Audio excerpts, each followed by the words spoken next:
تفسیر کے طور پہ تیسرے پارے کی اہم، سارا ہی اہم ہے لیکن اس میں سے کچھ چیزیں پیش خدمت ہیں کہ چونکہ سورہ البقرہ شریف ہی چل رہی ہے تو تیسرے پارے کے شروع میں تلک الرسل فضلنا بعضهم علی بعض، رسولوں کی بات پہ بعد کی فضیلت کا تذکرہ ہوا،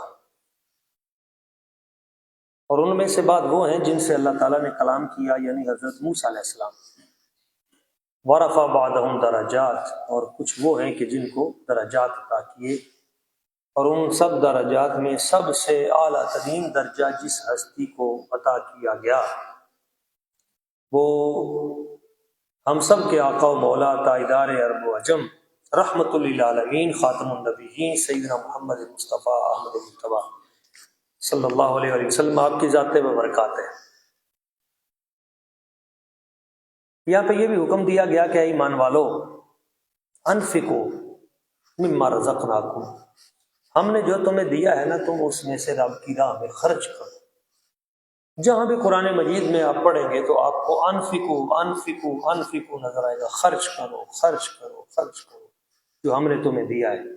کہیں پر بھی یہ نہیں آئے گا کہ جمع کرو جمع کرو جمع کرو، بلکہ جہاں جمع کرنے کا ذکر آیا بھی ہے نا الذی جمع مالا وعددا، تو وہاں پہ نقص کے طور پہ آیا ہے۔ تباہی ہے ان لوگوں کے لیے جو گن گن کے رکھتے ہیں، جمع کرتے ہیں، اور خیر ہے ان لوگوں کے لیے جو رب کی راہ میں خرچ کرتے ہیں۔ اللہ تعالیٰ فرماتا ہے اس سے پہلے پہلے خرچ کرو، اس سے پہلے کہ وہ دن آ جائے جب نہ بے ہوگی، نہ کاروبار ہوں گے، نہ یاریاں دوستیاں ہوں گی، اس سے پہلے پہلے۔ اور اس کے آگے جو آیت آ رہی ہے اس کو آیت الکرسی کہتے ہیں۔ آیت الکرسی قرآن مجید کی آیتوں میں سب سے افضل ترین آیت ہے۔ آپ جانتے ہیں کہ آیت الکرسی میں اللہ تبارک و تعالی کا تذکرہ 17 مرتبہ ہے۔ توجہ سے آیت الکرسی کو پڑھیں گے تو 17 مرتبہ اللہ تعالیٰ کا تذکرہ ہے اس کی طرف، اور اللہ تعالیٰ کا جو اسم گرامی اس میں آیا ہے نام اشارتاً کنایتاً صراحتاً، وہ کل 17 مرتبہ ہے، اور جو بالکل صراحتاً ہے وہ 5 اللہ تعالیٰ کے نام اس میں آئے ہیں، اور ان میں ایک اسم ذاتی ہے، 4 صفاتی ہیں۔ پہلا اسم اللہ ہے، پھر اللہ تعالیٰ کا دوسرا نام الحی ہے، القیوم ہے، العلی ہے، العظیم ہے۔ تو یہ جو سورہ مبارکہ ہے، یہ آیت مبارکہ آیت الکرسی، اس کے اندر یہ بہت سی چیزیں جو ہیں موجود ہیں، اور ایک خاص بات اس میں یہ بھی ہے کہ اس کے اندر ہی اسم اعظم بھی موجود ہے، انہی ناموں کے اندر۔ اس کے 50 کلمات ہیں اور 10 جملے ہیں۔ اس کے شروع میں ایک دعویٰ کیا گیا ہے، اللہ لا الہ الا ہو، اللہ کون ہے؟ لا الہ الا ہو، جس کے سوا کوئی معبود نہیں۔ آگے 10 اس پہ دلیلیں دی گئی ہیں آیت الکرسی کے اندر۔ دعویٰ ہے کہ اللہ وہ ایک ہی ہے، اس کے سوا کوئی نہیں۔ اس کی دلیل کیا ہے؟ الحی، وہ ہمیشہ سے زندہ ہے، ہمیشہ سے۔ القیوم، ہمیشہ سے اپنی ذات پہ قائم ہے، کوئی اور ہے ہمیشہ سے زندہ؟ کوئی اور ہے ہمیشہ پہ قائم؟ لا تاخذہ سنۃ، اس کو اونگ نہیں آتی، بلا نوم، نہ اس کو نیند آتی ہے۔ کوئی اور ہے دنیا میں، جہانوں میں؟ تو اس طرح یہ 10 دلائل اللہ تعالیٰ کی توحید پر، اس کی ذات پر آیت الکرسی میں قائم کیے گئے ہیں۔ اسی طرح آیت الکرسی پڑھنے والے کے لیے 3 خاص انعامات ہیں۔ ایک تو سیکورٹی ہے، حفاظت، جو آیت الکرسی پڑھتا ہے اس کی حفاظت ذات باری تعالیٰ کرتی ہے۔ دوسرا شفا ہے، ایسے امراض جن کی شفا کائنات میں کہیں نہیں ملتی، اس کی شفا آیت الکرسی میں۔ تیسرا، رزق، جو بے روزگار ہے وہ اگر کثرت سے آیت الکرسی پڑھے تو اللہ تعالیٰ اس کو رزق عطا فرما دیتا ہے۔ تو یہ تین چیزیں آیت الکرسی کے اندر چھپی ہوئی ہیں۔ اسی طرح یہاں پہ لا اکراہ فی الدین بھی ہے، دین میں جبر نہیں۔ جبر کا مطلب یہ ہے کہ آپ کسی کو پکڑ کے جبرن کلمہ نہیں پڑھائیں گے، اور اسی طرح یہ بھی ہے کہ آپ نے وعظ و تقریر بھی کرنی ہے تو آپ جبرن نہیں کسی کو کہیں گے، آپ کا کام تبلیغ کرنا ہے، تلقین کرنا ہے، پیغام پہنچا دینا ہے، آگے ماننا اور نہ ماننا یہ اس کا کام ہے۔ لیکن اگر کوئی اسلام کو ترک کرتا ہے، چھوڑتا ہے، تو پھر اس پہ ارتداد والے حکم لاگو ہوں گے۔ اسی طرح یہاں پہ حضرت ابراہیم علیہ السلام کا تذکرہ ہے بڑی تفصیل کے ساتھ، اور نمرود کے ساتھ جو جنگ ہوئی وہ چونکہ یہ تفصیلی ہے تو میں بالکل شارٹ کٹ بات کرتا جاتا ہوں کہ نمرود کا اور حضرت ابراہیم علیہ السلام کا مناظرہ یہاں پہ ہے۔ اس نے دلیل مانگی، آپ نے اس سے دلیل مانگی، اس نے 2 قیدی بلا لیے، وہ آپ نے واقعہ سنا ہوا ہے۔ آپ نے فرمایا میرا رب تو وہ ہے جو زندہ کرتا ہے اور مارتا ہے، اس نے جس کو پھانسی ہونی تھی اس کو چھوڑ دیا، جس کو چھوڑنا تھا اس کو پھانسی دے دی، قتل کر دیا۔ آپ نے فرمایا تو مفہوم صحیح نہیں سمجھا، میرا رب تو وہ ہے جو سورج مشرق سے نکالتا ہے مغرب میں غروب کرتا ہے، اگر تو ہے تو مشرق کی بجائے تو مغرب سے نکال، فبہت الذی کفر، بس اس پہ لاجواب ہو گیا۔ تو یہ مناظرہ موجود ہے۔ اس کا مطلب ہے کہ کبھی کبھی حق کی وضاحت کے لیے مناظرہ بھی کرنا پڑتا ہے، یہ حضرت ابراہیم علیہ السلام کی بھی سنت ہے۔ اسی طرح آگے او کالذی مر علی قریۃ، آگے ایک بستی کا تذکرہ ہے، بعد کہتے ہیں یہ بیت المقدس کی بستی ہے۔ حضرت عزیر علیہ السلام کا واقعہ ہے، گزرے تو بستی جو ہے گری پڑی تھی، مکان خراب تھے، تو انہوں نے کہا کہ یہ لوگ کیسے زندہ ہوں گے، تو اللہ تعالیٰ نے ان کو عارضی طور پہ موت عطا کر دی، اور وہ وصال کر گئے، 100 سال تک لیٹے رہے، اور ان کا جو گدھا تھا وہ بھی ہڈیاں ختم ہو گئیں، وجود ختم ہو گیا۔ 100 سال بعد جو ہے پھر اللہ تعالیٰ نے ان کو بیدار کیا، ان کی آنکھوں کے سامنے ان کی سواری کھڑی ہوئی، اور ان کا جو 100 سال بعد ان کا جو کھانا تھا وہ بھی تر و تازہ پڑا ہوا تھا۔ تو کہا کتنی دیر گزری ہے، کہا ابھی تھوڑی دیر، تو کہا نہیں تمہیں 100 سال گزر گئے ہیں، اسی طرح ہم زندہ کریں گے۔ اسی طرح حضرت ابراہیم علیہ السلام کا ایک آگے قول ہے، وَإِذْ قَالَ إِبْرَاهِيمُ رَبِّ أَرِنِي كَيْفَ تُحْيِي الْمَوْتَىٰ، کہا یا اللہ تو مردوں کو زندہ کیسے کرے گا؟ تو اللہ تعالیٰ نے فرمایا کہ 4 پرندے لے کے آؤ، 4 پرندے لے کے آئے، کہا ان کو ذبح کرو، ذبح کیا 4 پرندوں کو، ان کا گوشت مکس کیا، اور پھر پہاڑیوں کے اوپر انہوں نے رکھا، پھر کہا ان کو پکارو، ابراہیم علیہ السلام نے پکارا تو چاروں کے چاروں پرندے اڑتے ہوئے آ گئے اور چاروں زندہ ہو گئے۔ تو یہ اطمینان قلب کے لیے اللہ تعالیٰ نے یہ سارے کا سارا واقعہ دکھایا۔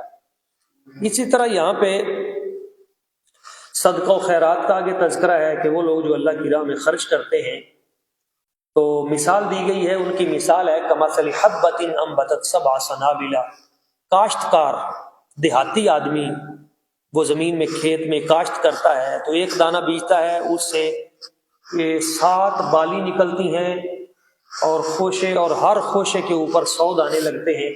تو دانہ اس نے بیجا ایک تھا، بویا ایک تھا، اس سے لیے اس نے 700 سے زیادہ۔ تو فرمایا اسی طرح راہ حق میں روپیہ تم ایک خرچ کرو گے تو اس کا اجر و ثواب 700 گنا کر کے دوں گا۔ یہ مثال اللہ تعالیٰ نے ہمیں سمجھانے کے لیے دی ہے کہ جس طرح گندم میں تم ایک دانہ بوتے ہو تو زمین تمہیں اتنا کچھ واپس دیتی ہے، تو اسی طرح تم میری راہ میں اگر خرچ کرو گے 1 درہم تو میں تمہارا وہ 700 7,000 7 لاکھ 7 کروڑ جتنا تمہارا تقوی و طہارت ہوگا اس حساب سے میں تمہیں واپس پلٹ کے دوں گا۔ اور ساتھ یہاں پہ یہ بھی فرمایا گیا کہ وہ لوگ جو اللہ کی راہ میں خرچ کرتے ہیں لیکن دکھاوے کے لیے کرتے ہیں، ان کا مقصد ہوتا ہے کہ میری بلے بلے ہو اور میں اس کو تھوڑا سا بتاؤں، میں بڑا سخی ہوں، پھر اس کو جتاؤں، تو اللہ تعالیٰ فرماتا ہے ان کے لیے کوئی اجر نہیں، ایسے لوگوں کے لیے اجر نہیں۔ بلکہ ایک بڑا پیارا جملہ ہے قرآن مجید کا، بہت خوبصورت جملہ ہے، قول معروف و مغفرۃ خیر من صدقۃ یتبعها اذی۔ اچھی بات کہنا، خیر کی بات کہنا اس صدقہ و خیرات سے بہتر ہے جس میں تکلیف دی جائے۔ اچھی بات کہنا ایسے صدقہ و خیرات سے کہیں بہتر ہے جس کے پیچھے تکلیف ہو۔ یعنی آپ ایک بار تو کسی کی خدمت کر دیں، بعد میں اس کو تنگ کرتے رہیں، میں تینوں اے کھوایا ہی، تو یاد کر میں تیرے نال ایتھے تعاون کیتا ہی، تو بعد میں جتانا احسان کر کے، یہ اللہ تعالیٰ کہتا ہے نا، یہ غلط بات ہے۔ اور یا ایھا الذین آمنوا لا تبطلوا صدقاتکم بالمن والاذی، اور یہاں یہ بھی فرماتا ہے اللہ تعالیٰ کہ ایمان والو اپنے صدقہ و خیرات جو ہے یہ احسان کر کے اور تکلیف دے کر ان کو ضائع نہ کرو، اس طرح ان کا اجر ضائع ہو جاتا ہے۔ آگے مثال دی ہے کہ اس کی مثال ایسے ہی ہے کہ جیسے ایک چٹان کے اوپر کمثل صفوان علی تراب فاصابہ وابل فترکہ صلدا، کہ جیسے ایک چٹان ہے، مثال کے طور پہ کسی دیہاتی نے چٹان کے اوپر تھوڑی سی مٹی تھی، وہاں پہ بیج بویا، بارش آئی، مٹی بھی گئی، بیج بھی گیا، سب کچھ ضائع۔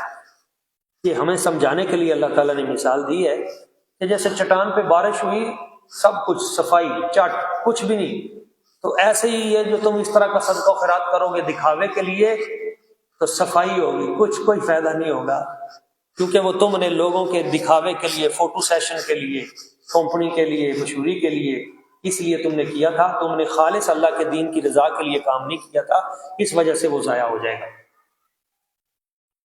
اسی طرح یہاں پہ آگے تجارت اور قرض کے اصول بھی ہیں، آگے آپ دیکھتے ہیں، اگر آپ خیر کی نیت سے بانٹتے ہیں، خیر کی نیت سے آگے تقسیم کرتے ہیں تو وہ بڑھ جائے گا، اس میں برکتیں پیدا ہوں گی۔ اگر نیت اچھی نہیں ہے تو پھر ایسے جل جائے گا۔ آگے پھر اللہ تعالیٰ پھر کہتا ہے کہ انفقوا من طیبات ما کسبتم، خرچ کرو اچھی چیزیں۔ ایک بات بڑی پیاری ہے، الشیطان یعدکم الفقر، شیطان تمہیں ڈراتا ہے بار بار، اوے بھوکا مر جائے گا، اگر تم نے نیکی کی راہ پہ خرچ کر دیا تیرا کیا بنے گا، اجڑ جائے گا، کل حالات بڑے خراب آ رہے ہیں آگے، تو شیطان تمہیں فقر کا ڈراوا دیتا ہے۔ الشیطان یعدکم الفقر ویأمرکم بالفحشاء، اور برائی کا حکم دیتا ہے، واللہ یعدکم مغفرۃ منہ وفضلا، لیکن اللہ تعالیٰ کی ذات ببرکات وہ کس چیز کا وعدہ کرتی ہے تمہارے ساتھ؟ تو وہ مغفرت کا، وہ عطا کا، اس کا فیض جاری ہے۔ تو اللہ کی ذات پہ یقین کرو اور نیکی کے کام کرو، خیر کے کام کرو، اور اس پہ بھروسہ رکھو، اور شیطان جو تمہیں ڈرا رہا ہے بار بار کہ میں نے اس طرح کا نیکی کا کام کر لیا تو میرا تو سب کچھ اجڑ جائے گا، تو شیطان کی باتوں میں نہ ہو۔ اور یہاں یہ بھی ہے، ان تبدوا الصدقات فنعما ہی، اگر تم صدقے کو ظاہر کر کے دو گے تو اچھی بات ہے، یہ بھی آگے آ گیا ہے، اگر تم دکھا کر صدقہ کرو گے اچھی بات ہے، وَإِن تُخْفُوهَا، اور اگر مخفی کر کے چھپا کے دو گے، وَتُؤْتُوهَا الْفُقَرَاءَ فَهُوَ خَيْرٌ لَكُمْ، اور فقیروں کو، مسکینوں کو، حقداروں کو چھپ کے دو گے، یہ بہت ہی زیادہ بہتر ہے۔ دکھا کے دو گے بہتر ہے، چھپا کے دو گے زیادہ بہتر ہے۔ اچھا دکھا کے دو گے تو بہتر کیسے ہے؟ پیچھے تو ہے کہ وہ ریاکاری ہے، اس نیت سے دکھا کے دو گے کہ میں یہ دوں گا تو مجھے دیکھ کے کوئی اور بھی دے دے گا، تو نیت اچھی ہو پھر دکھا کے دے دیں تو پھر خیر ہے۔ اسی طرح آگے پھر خرچ کرنے کی بات ہوئی، وہ لوگ جو اپنا مال رات دن اعلانیہ خفیہ اللہ کی راہ میں خرچ کرتے ہیں، تو یہ اس آیت پہ حضرت مولا علی شیر خدا عمل کیا کرتے تھے، آپ کچھ درم لیتے تھے اور درموں کو رات کو خرچ کرتے تھے، کچھ کو دن کو خرچ کرتے تھے، کچھ کو دکھا کے خرچ کرتے تھے، کچھ کو چھپا کے خرچ کرتے تھے۔ آپ فرماتے تھے قرآن مجید میں یہ ہے تو میں ہر آیت کے ہر جز پہ عمل کروں، اور حضرت ابوبکر صدیق رضی اللہ تعالیٰ عنہ آپ بھی ایسے کرتے تھے۔ الذین یأکلون الربا، یأکلون الربا، وہ لوگ جو سود کھاتے ہیں، تو آگے سود کی مذمت آ گئی ہے، سود سے بچیے۔ اللہ تعالیٰ فرماتا ہے ان کا حشر یہ ہوگا قیامت والے دن، پیٹ اتنے ڈھول جتنے بنے ہوں گے، اور جو سودی لوگ ہوں گے وہ ایسے نشے میں ہوں گے، دیکھنے والا سمجھے گا کہ شیطان اس کو مس کر کے گزر گیا ہے، مخبوط الحواس ہوں گے، برا حال ہوگا۔ تو تیزی کے ساتھ ہمارے معاشرے میں سود پھیلتا جا رہا ہے، اور بڑی پریشانی کی بات یہ ہے کہ ہمارے لوگ اس کو برا بھی نہیں سمجھتے۔ بہت سی ایپ ایسی آ گئی ہیں جن میں سود چلتا ہے، پیسہ دے کے پیسہ لیتے ہیں۔ آج آپ جناب 30,000 جمع کراؤ، کل آپ کو 1.5 ریال 2 ریال ڈالر وہ اوپر آئے گا، پھر اگلے دن۔ میں نے اس پہ پہلے بھی بات کی تھی، یہ NFT اور اس طرح کی بہت ساری ایپس جو ہیں، تو کہیں سود ہوتا ہے، کہیں جوا ہوتا ہے، اور ان کا پتہ بھی نہیں ہوتا کہ کل کس وقت اس ایپ نے اور اس کمپنی نے بھاگ جانا ہے۔ تو اللہ تعالیٰ فرماتا ہے اس سے بچو، تجارت کرو۔ اور کچھ لوگ وہ ہیں وہ کہتے ہیں تجارت اور بیع اور ربا یعنی سود ایک ہی ہے، نہ ایک نہیں ہے۔ احل اللہ البیع وحرم الربا، اللہ تعالیٰ نے بیع کو حلال کیا ہے، تجارت کو، وحرم الربا اور سود کو حرام کیا ہے، اس سے بچیں۔ یمحق اللہ الربا ویربی الصدقات، اور یہ بھی یاد رکھیں کہ سود جو ہے نا اس کو اللہ تعالیٰ مٹاتا ہے، ویربی الصدقات، اور جو صدقہ جو تجارت ہے، خیر کے نیکی کے کام ہے، صدقات ہیں، ان کو اللہ تعالیٰ بڑھاتا ہے۔ اچھا یہاں پہ ایک اسلام کا فلسفہ سمجھ لیں 1 منٹ میں۔ سودی جتنا نظام ہے نا، یورپین اور ادھر سے آیا ہوا کفر کی طرف سے یا شروع سے، سودی نظام بندے کو پیسہ کی اہمیت بتاتا ہے۔ پیسہ بڑی چیز ہے، اتنا چھاپ لو گے یہ ہو جائے گا، اتنا چھاپ لو گے یہ ہو جائے گا۔ یہ سودی نظام، وہ پیسے کے لالچ میں رشتے ختم ہو جاتے ہیں اور پیسہ پیسہ ہی بندہ کرتا ہے۔ جو اسلامی نظام ہے نا وہ پیسے کی اہمیت کو کم کرتا ہے، رشتوں کی اہمیت کو زیادہ کرتا ہے۔ اور جو صدقہ و خیرات ہے اس میں یہ ہے کہ آپ بانٹیں، سود آپ جمع کریں، اسلام نہیں آپ بانٹیں، یہ ڈفرینس ہے۔ اچھا اللہ تعالیٰ کہتا ہے جو سود کے چکر میں پڑے گا اصل میں تو اس کو مال آتا نظر آئے گا مگر وہ تباہ و برباد ہوگا، مگر جو صدقہ و خیرات میں خرچ کرے گا بظاہر تو اس کا مال جاتا نظر آئے گا مگر میں اس کو مالا مال کر دوں گا، اس کی بہت ساری پریشانیاں دور کر دوں گا، اس کی اولاد کو خزانہ غیب سے مالا مال کر دوں گا اور اس کے معاملات کا کفیل میں خود بن جاؤں گا۔ تو یہ جو یؤمنون بالغیب ہے نا، یہ غیب پہ ایمان رکھنے والے وہ یہ کام کریں گے، اور جو صرف ظاہر کو دیکھ کے کرتے ہیں وہ کہیں گے نہیں پیسہ آتا جاتا نظر آتا رہے بس۔ اس لیے جو پکا مومن ہے وہ صدقہ و خیرات کی طرف جائے گا، وہ سود کی طرف نہیں جائے گا۔ اس طرح دوستو اللہ تعالیٰ نے کچھ ان لوگوں کی بھی یہاں پہ تحسین فرمائی ہے کہ جو لوگ توکل کرتے ہیں، مانگتے نہیں ہیں اور چمٹ کر بھی کسی کے ساتھ نہیں وہ کہتے ہیں کہ ہمیں کچھ نہ کچھ دو، بلکہ اللہ کی ذات پہ یقین رکھتے ہیں، تو اللہ تعالیٰ ان کو اور برکتیں عطا فرماتا ہے۔ اسی طرح یہاں پہ تجارت کے آگے اصول بیان کیے گئے ہیں۔ ایک ہے آیت دین۔ آیت دین جو ہے نا یہ بڑی معروف ہے، قرض والی آیت۔ ایک بڑا خوبصورت اصول قرآن نے دیا ہے، اذا تداینتم بدین الی اجل مسمى فاکتبوہ، جب بھی تم کسی سے ایگریمنٹ کرو تو اس کو ریٹن ایگریمنٹ کرو۔ قرض کا آپ نے کسی کو پیسہ دیا ہے، قرض دیا ہے، اس کو لکھو الی اجل مسمى، ایک مدت بھی لکھو کہ اتنے وقت تک کا ہمارا ایگریمنٹ ہے۔ آج جدید دور میں آج دنیا ساری ایگریمنٹ پہ آ گئی ہے، ڈاکومنٹ پہ آ گئی ہے۔ اب آپ سٹامپ پیپر لیتے ہیں، آپ عدالت میں جاتے ہیں، آپ جی 1200 کا تھا اب 3000 کا ہو گیا ہے، آپ سٹامپ پیپر اس کے اوپر سارے، یہ وہ اصول ہیں بنیادی طور پہ جو قرآن نے دیے تھے کہ جب بھی تم کسی سے لین دین کا کوئی بات کرو، ادھار کا معاملہ کرو، کوئی چیز، اس کو لکھو۔ لکھ لو گے بچ جاؤ گے، نہ لکھو گے مارے جاؤ گے۔ یہ قرآن مجید ہمیں سمجھاتا ہے، اور آج ہم بہت سارے ایسے کیسوں میں نقصان اٹھا رہے ہیں۔ ہم نے قرآن کی یہ بات نہیں مانی اور تھوڑے دنوں بعد بندہ مکر گیا، اور مکرے کا کوئی علاج نہیں ہے، مرے ہوئے کا مکرے کا کوئی علاج نہیں۔ اس طرح اللہ تعالیٰ یہ بھی فرماتا ہے کہ تم جو بھی معاملات کرتے ہو تو پھر تم ان معاملات میں گواہ بھی بناؤ، 2 گواہ ہونے چاہیے۔ اور عورت اگر کسی معاملے میں تو وہاں پہ یہ بھی فرمایا کہ عورت جو ہے نا، مرد ایک ہے تو عورتیں 2 ہو جائیں۔ اچھا 2 عورتوں کی گواہی ایک مرد کے برابر کیوں کی گئی؟ ہر معاملے میں نہیں ہے، بعض معاملات میں 2 عورتوں کی گواہی ایک مرد کے برابر۔ اس میں عورت کے لیے پردہ تھا کہ عورت اکیلی کہیں گواہی دینے کے لیے جائے گی تو کہیں وہاں کے حالات کو دیکھ کے ڈسٹرب نہ ہو جائے، پریشان نہ ہو جائے، اس لیے کہا کہ تم 2 عورتیں اکٹھی، تمہاری عزت کی بھی حفاظت رہے گی اور تمہیں پریشانی بھی نہیں ہوگی۔ اس میں یہ حکمت تھی، ورنہ یہ نہیں ہے کہ کوئی ان کی جو ہے توہین کی گئی ہے یا ایسا نہیں۔ اس طرح بہت سارے معاملات ہیں جن کی لوگوں کو سمجھ نہیں آتی۔ اس طرح فرمایا کہ اگر تم حالت سفر میں ہو تو سفر کی حالت میں اگر تمہارے پاس ایگریمنٹ ریٹرن نہیں کر سکتے کسی کے ساتھ، کوئی تمہیں ادھار دینے کو تیار نہیں ہے، تو پھر تم یوں کرو سفر میں فریحان مقبوضہ، تو رہن کے مسئلے ہیں۔ مثال کے طور پہ آپ حالت سفر میں ہیں اور آپ کے پاس پیسے، آپ کی جیب کٹ گئی ہے، اللہ نہ کرے، تو پھر آپ کسی کے ساتھ پیسے چاہیے تو اس قرآن مجید کہتا ہے پھر تم اپنی کوئی چیز اس کو عارضی طور پہ دے دو کہ یہ بھئی میری گھڑی ہے 5,000 کی، یہ آپ رکھ لیں، مجھے 5,000 دے دیں، گھڑی چیک کر لیں، آپ مجھے 4,000 دے دیں تو میرا کرایہ وغیرہ میں گھر پہنچ جاؤں گا، پھر میں جا کر آپ کو پیسے بھیج دوں گا، آپ میری گھڑی واپس کر دینا۔ تو یہ رہن کے مسئلے بھی قرآن مجید کے اندر موجود ہیں۔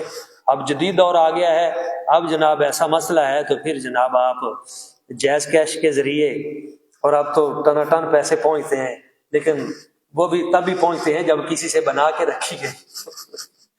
جب ہیرا پھیری آپ نے کی ہے نا کسی بندے سے، تو پھر آپ دوبارہ اس کو کہیں گے تو جو ایک بار ڈسا گیا ہے نا وہ دوبارہ آپ کو پیسے نہیں دے گا۔ اس لیے بندے کو اپنا کردار کلیئر رکھنا چاہیے، اپنا وقار ٹھیک رکھنا چاہیے، مالی معاملات میں بالکل ہیرا پھیری نہیں کرنی چاہیے ورنہ اس کا نقصان ہوتا ہے۔ اور اس کے آگے یہاں پہ دعائیں ہیں، بڑی پیاری دعائیں ہیں۔ سورہ البقرہ کے آخر میں اللہ تعالیٰ فرماتا ہے میرے بندوں مجھ سے یوں دعا کرو، یا اللہ ہم پہ بوجھ اتنا ڈال جتنا ہم اٹھا سکتے ہیں، کرم فرما، ولا تحملنا ما لا طاقت لنا بہ، وہ نہ ڈالنا کہ جس کی ہمارے پاس طاقت نہیں ہے، اور جو ہم سے غلطی ہو گئی، خطا ہو گئی، یا اللہ وہ بھی معاف کر دے، واعف عنا، ہمارے گناہ معاف کر دے، واغفر لنا، مغفرت کر دے، وارحمنا، ہم پہ رحم فرما دے، انت مولانا، تو ہی ہمارا مولا ہے، تو ہی ہمارا پروردگار ہے، تو ہی رب ہے، تیرے سوا ہمارا کون ہے۔ آج انکساری میں یہ دعائیں پڑھا کریں۔ حضور فرماتے ہیں جو بندہ رات کو سونے سے پہلے سورہ البقرہ کی آخری 2 آیتیں پڑھ کے سوتا ہے، ساری رات یہ 2 آیتیں اس کے لیے کافی ہیں، بیماری سے بچانے کے لیے، مرض سے بچانے کے لیے، اور چوروں ڈاکوؤں سے بچانے کے لیے 2 آیتیں یہ جو پڑھ لیتا ہے۔ اس طرح آگے سورہ آل عمران شروع ہو رہی ہے، تو سورہ آل عمران اور سورہ البقرہ ان دونوں میں کچھ چیزیں مشابہت والی ہیں۔ سورہ البقرہ جو ہے یہ بھی لمبی صورت ہے، سورہ آل عمران یہ بھی لمبی صورت ہے۔ سورہ البقرہ اس کی ابتدا الف لام میم سے ہے، سورہ آل عمران اس کی ابتدا بھی الف لام میم سے ہے۔ سورہ البقرہ میں بھی الحی القیوم ہے، سورہ آل عمران کے اندر بھی الحی القیوم ہے۔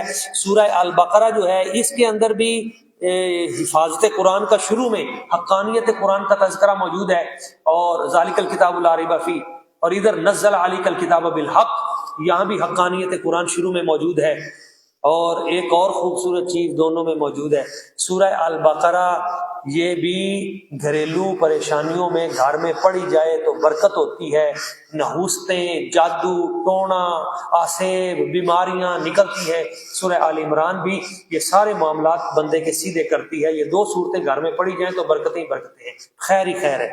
اور ایک اور مشابہت ان دونوں میں ہے، سورہ البقرہ کے آخر میں دعا ہے، یہ ابھی ہم نے پڑھی، واعف عنا واغفر لنا وارحمنا، اور سورہ آل عمران اس کے آخر میں بھی دعائیں ہیں، وکفر عنا سیئاتنا واغفر لنا مع الابرار، یہ ساری دعائیں ربنا وآتنا ما وعدتنا علی رسلک ولا تخزنا یوم القیامہ انک لا تخلف المیعاد، تو دونوں کے آخر میں بڑی بڑی پیاری دعائیں موجود ہیں۔ اس طرح جی اس سورہ آل عمران کے اندر آیات محکمات اور آیات متشابہات، ان کا فرق موجود ہے۔ جو صحیح لوگ ہیں، صحیح فکر والے، وہ آیات محکمات کو پکڑتے ہیں، جن کی نیت میں فطور ہے، فتنہ پرور لوگ وہ متشابہ آیتیں لے لیتے ہیں، ان سے اپنی مرضی کی تعویل کرتے ہیں اور رائے راستے خود بھی ہٹتے ہیں اور دوسروں کو بھی ہٹاتے ہیں۔ اسی طرح اس میں 3 قصے بیان کیے گئے ہیں، بھائی اس پہ ہم اختتام پہ آ جائیں گے، آپ نے بڑے حوصلے کے ساتھ ان 3 قصوں کو سماعت کرنا ہے۔ پہلا قصہ حضرت بی بی مریم کی ولادت کا ہے۔ بی بی پاک مریم کی جو ماں تھی نا، حضرت حنا، ان کے والد کا نام ہے عمران، ومریم ابنت عمران اللتی، یہ حضرت عمران حضرت بی بی مریم کے والد ہیں، بڑی نیک ہستی تھے، اور ان کی والدہ حضرت حنا بھی بڑی نیک خاتون تھی، لیکن یہ بوڑھے ہو گئے تھے، ان کی اولاد نہیں تھی، دونوں کی، میاں بیوی کی۔ تو ایک دن حضرت حنا بیٹھی ہیں تو انہوں نے دیکھا کبوتری جو ہے وہ اپنے بچے کو چوگ چگا رہی ہے، دانا اس کے منہ میں ڈال رہی ہے۔ تو وہ بچے اپنے سے پیار کرتی ہے، اس کے منہ میں دانہ ڈالتی ہے، تو یہ جو ماں تھی اس کو یہ منظر دیکھ کے اس کو شوق ہوا، کاش میرا بھی کوئی بچہ ہوتا، کوئی اولاد ہوتی۔ تو اس نے منت مانی، کہا یا اللہ اگر تو مجھے بچہ دے نا، میں تیرے دین کے لیے وقف کر دوں گی۔ ویسے بڑی پیاری دعا ہے، ہمیں بھی یہ دعا کرنی چاہیے، جو کنوارے ہیں وہ بھی کر سکتے ہیں کہ جب اللہ تعالیٰ ہمیں شادی کی برکت دے گا تو یا اللہ ہمیں جو اولاد عطا کرے نا، یا اللہ وہ میں دین کے لیے وقف کروں گا۔ یہ بہت پیاری دعا ہے۔ تو انہوں نے کہا کہ یا اللہ تو مجھے اولاد عطا کرے تو میں بیت المقدس کی خدمت کے لیے وقف کروں گی۔ اچھا، اللہ تعالیٰ نے ان کی دعا قبول کر لی، قبولیت والا وقت بھی ہوتا ہے کوئی برکت والا۔ اچھا، جو اولاد ہوئی تو آگے سے بیٹی ہوئی، بیٹی ہوئی تو ہاتھ مارا ساتھ، یہ کیا ہوا؟ میں نے تو منت مانی تھی کہ بیٹا ہوگا تو وہ بیت المقدس کی خدمت کرے گا، یہ تو بیٹی ہوئی ہے، اور بیٹی تو قبول نہیں کرتے وہ مسجد کی خدمت کے لیے۔ تو اللہ تعالیٰ نے فرمایا کہ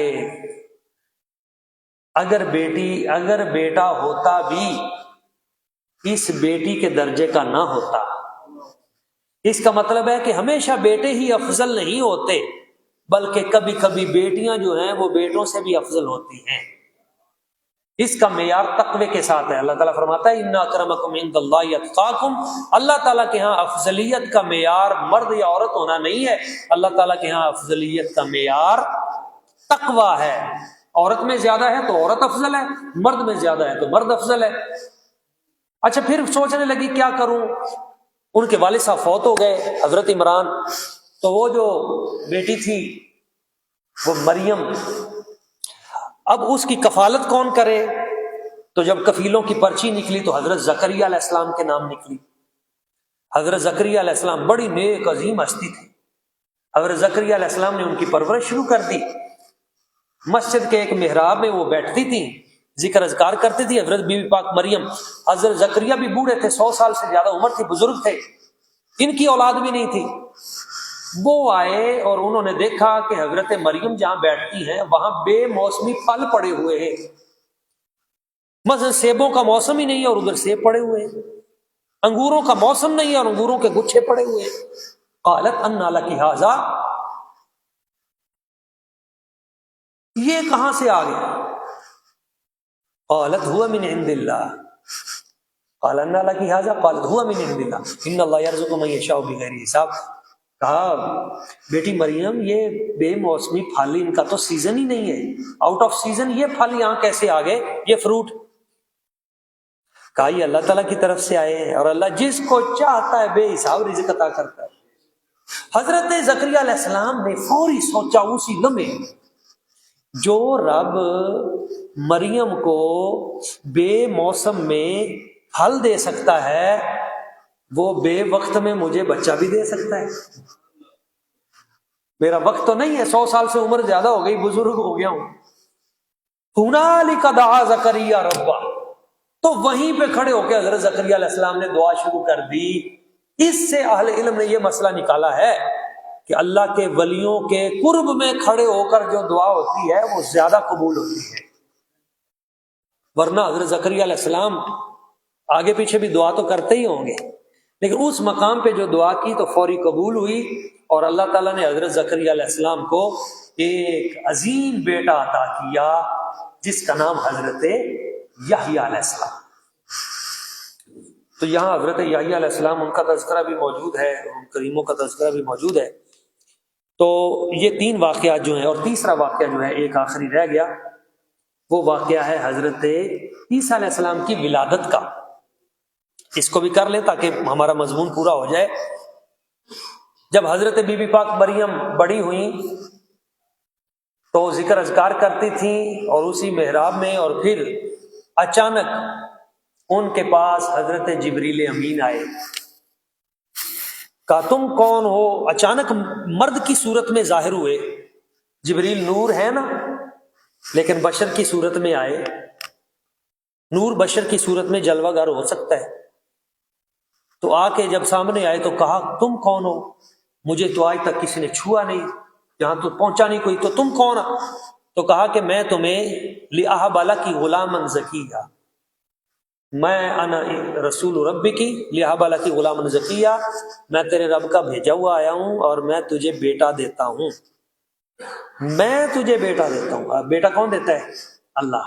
تو اللہ کی عطا سے اس کے بندے بھی آگے دیتے ہیں، تو اصل عطا رب کی ہی ہوتی ہے، دعا بندوں کی ہو جاتی ہے، اصل عطا رب کی ہوتی ہے۔ تو کہا میں رب کی عطا سے میں تمہیں بیٹا دینے آیا ہوں۔ تو وہ جو بیٹا انہوں نے پھونک ماری، ایک لمحے کے اندر حمل ہوا اور اگلے لمحے کے اندر جنم لیا حضرت جناب سیدنا عیسیٰ علیہ السلام، بغیر باپ کے پیدا ہوئے۔ یہ تیسرا عظیم الشان واقعہ یہاں پہ موجود ہے۔ تو رب چاہے تو آدم علیہ السلام کو ماں اور باپ دونوں کے بغیر پیدا کر دے، چاہے تو حضرت عیسیٰ علیہ السلام کو صرف باپ کے بغیر پیدا کر دے، چاہے تو اللہ تعالیٰ کی ذات و برکات ماں باپ دونوں کے ملاپ سے پیدا کر دے، اور چاہے تو ملاپ ہو بھی جائے تو پیدا نہ کرے کسی کو بھی۔ تو یہ سارا کچھ اس کے ہاتھ میں ہے۔ یہب لمن یشاء اناثا ویہب لمن یشاء الذکور او یزوجہم ذکرانا واناثا ویجعل من یشاء عقیما انہ علیم قدیر۔ جس کو چاہے بیٹے دے، جس کو چاہے بیٹیاں دے، جس کو چاہے جوڑے دے، جس کو چاہے کچھ نہ دے۔ تو اس میں بیویوں کے ساتھ لڑنا اور ان کے بارے میں اس طرح کا کہ اولاد نہیں ہو رہی، یہ میاں بیوی یہ ان کے ہاتھ میں نہیں ہے، یہ اللہ تعالیٰ کے ہاتھ میں ہے، اس پہ نہیں پریشان ہونا چاہیے۔ حضرت عیسیٰ علیہ السلام جب پیدا ہوئے تو لوگوں نے اعتراض کیا کہ بی بی تیرا نکاح تو ہوا نہیں ہے، یہ بچہ کیسے ہو گیا؟ فاشارت الیہ، تو حضرت بی بی پاک مریم نے اشارہ کر دیا کہ اسی سے پوچھ لو۔ تو حضرت عیسیٰ علیہ السلام ابھی پیدا ہوئے ہیں، کہا پوچھو، تو انہوں نے کہا قالوا کیف نکلم من کان فی المہد صبیا، ہم اس سے کیسے بات کر سکتے ہیں، کیسے کلام کریں، یہ تو پنگھوڑے میں لیٹا ہوا بچہ ہے، یہ بولنے کے لائق بھی نہیں ہے، ابھی قابل بھی نہیں ہے، حالانکہ وہ تو عظیم ہستی ہے۔ قال انی عبد اللہ آتانی الکتاب وجعلنی نبیا، حضرت عیسیٰ علیہ السلام کھڑے اور آپ نے فرمایا انی عبد اللہ، میں اللہ کا بندہ ہوں، آتانی الکتاب، اس نے مجھے کتاب بھی عطا کر دی ہے، وجعلنی نبیا، اور مجھے نبی بھی بنا دیا ہے۔ اب دیکھیں کہ ابھی کتاب تو بعد میں آنی تھی، آپ نے پہلے ذکر کر دیا، اور نبوت فرمایا مجھے نبی بھی بنا دیا ہے۔ پتہ چلا نبی پہلے ہی ہوتا ہے، اظہار نبوت بعد میں کرتا ہے۔ یہ تیسرا پارہ کہہ رہا ہے وجعلنی مبارکن، اور میری ماں پہ شک نہ کرو، میں بڑا برکتوں والا ہوں، میری ماں بھی برکتوں والی ہے، میں بھی برکتوں والا ہوں۔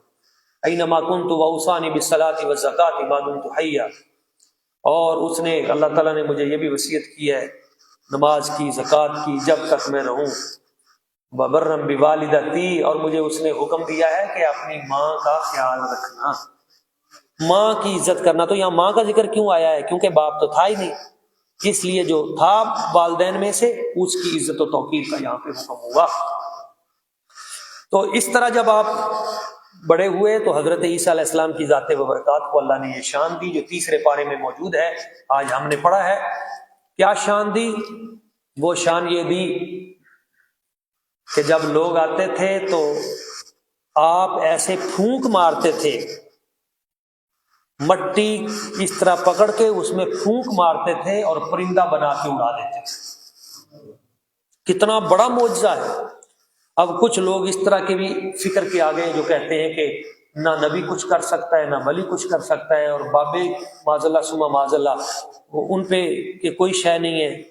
تو اللہ کے بندو، اگر کوئی چیز نہیں ہے یہ عظیم ہستیاں، تو ایسے مٹی پکڑ کے پھونک مار کے تم اڑا کے دکھا دو۔ اگر قرآن کہتا ہے کہیّۃ الطیر بإذن فانفخ فیہ فیکون طیرا بإذن اللہ، اللہ نے مجھے یہ طاقت عطا کی ہے۔ اللہ اپنے بندوں کو شان دیتا ہے، اور اللہ کے بندوں کی شان کو ماننا اللہ تعالیٰ ہی کی شان کو ماننا ہے۔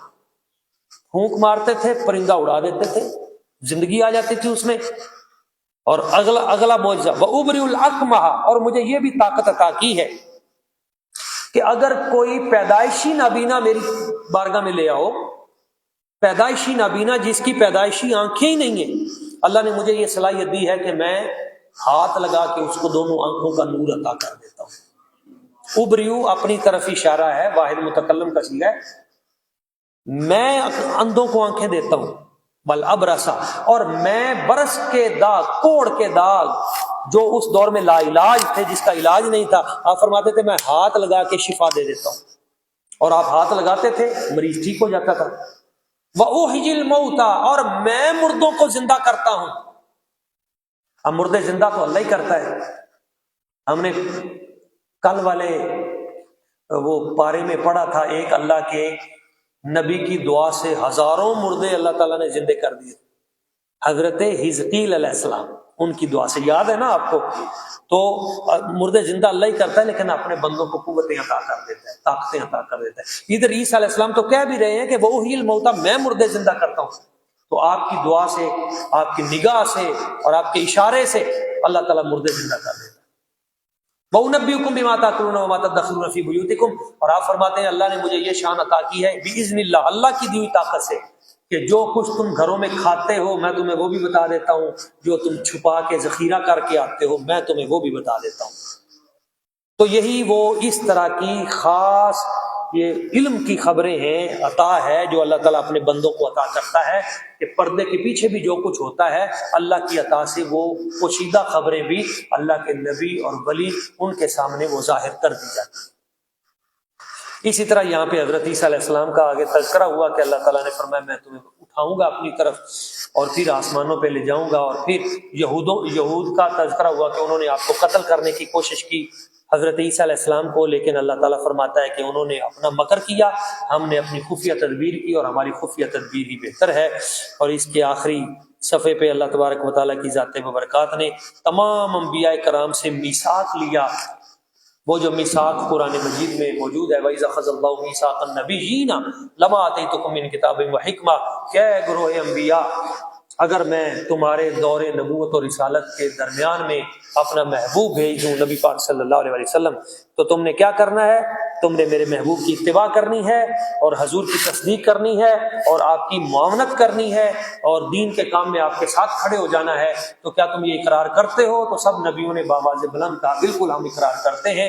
تو اللہ تعالیٰ نے فرمایا ایک دوسرے پہ گواہ بن جاؤ، تو میں بھی تم پہ گواہ ہوں۔ اور یہی جو وعدہ ارواح انبیاء سے لیا گیا تھا، معراج کی رات اللہ تعالیٰ نے سب نبیوں کو اکٹھا کر کے اس وعدے کو پورا کر کے دکھایا کہ سب نبی حضور کے مقتدی تھے اور نبی پاک صلی اللہ علیہ وسلم امام الانبیاء تھے۔ تو یہاں پہ یہ ذکر کیا گیا ہے آگے کہ وہ لوگ جو اسلام کو چھوڑ دیتے ہیں، مرتد ہو جاتے ہیں، تو وہ خسارے میں جاتے ہیں، تباہ و برباد ہو جاتے ہیں۔ جو کفر میں چلے جاتے ہیں ان کی پھر کوئی چیز قبول نہیں ہوتی اور وہ نہ ہی ان کی مدد کی جائے گی۔ تو اللہ تعالیٰ کی بارگاہ قدس میں دعا ہے اللہ تعالیٰ ہمیں ایمان کے ساتھ رکھے، اور جب ہم دنیا سے جائیں تو ہمارا خاتمہ بھی ایمان پہ ہو، اور جب حشر میں اٹھیں تو ہم بھی صاحب ایمان نیک متقین کی معیت و سنگت میں اٹھیں، اور ہمارا حشر بھی ان نیکوں کے ساتھ ہو۔ آمین وما علینا الا البلاغ۔ اللہم صلی علی سیدنا مولانا محمد وعلی آل سیدنا مولانا۔ اے مالک قدوس خالق نبی، جو مسائل ہم نے قرآن مجید سے سیکھے ہمیں سمجھنے کی، ان کو اپنے دل میں بٹھانے کی اور ان کو آگے